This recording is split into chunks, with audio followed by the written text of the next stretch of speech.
Radiator fan replacement naman tayo. Tara!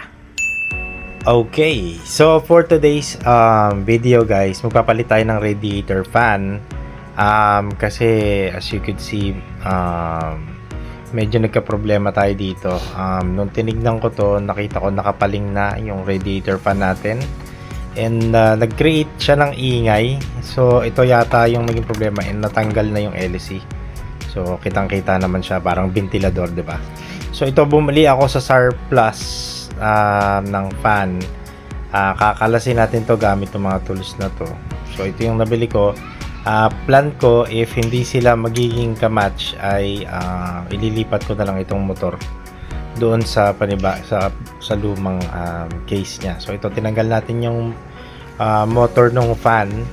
So ang problema na lang is how we would detach yung luma. So tanggalin ko muna tong battery natin to ensure na hindi tayo makukuryente or para hindi din tayo magkaroon ng short.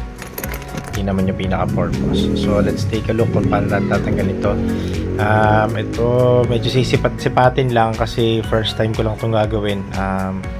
Amateur naman tayo sa paggagawa. So pero sa tingin ko naman, oras na matanggal ko to ay maipapalitan ko na. So ito, titingnan ko yung sa ilalim kasi nung tinanggal ko yung sa ibabaw, hindi pa siya matanggal. So ito, i-jack ko muna para makasuot tayo dun sa ilalim.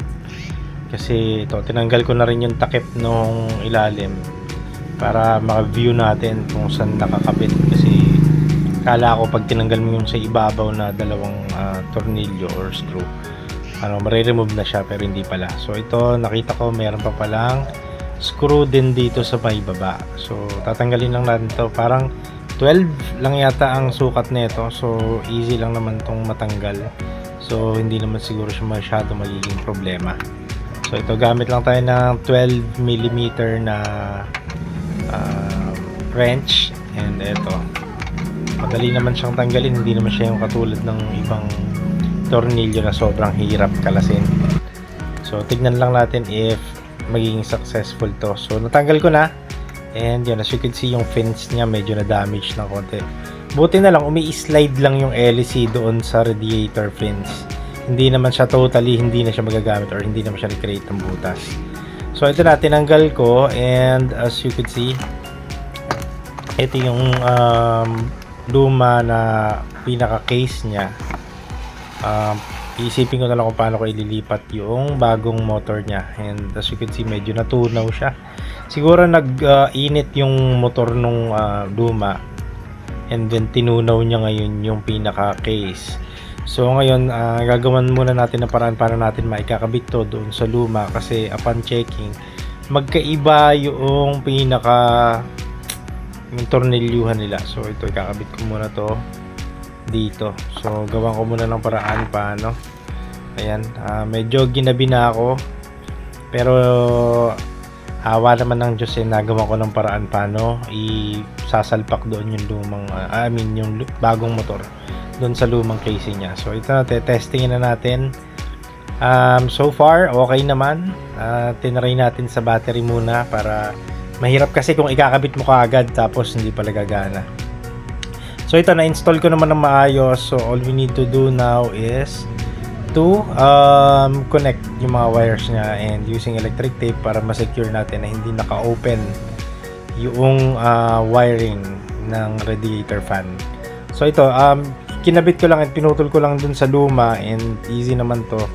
No brainer naman ang pagko-connect naman ng dalawang wire, kasi dalawang wire lang naman siya. So ito, ikutan lang natin ang electric tape, and let's take a look kung mapapagana natin.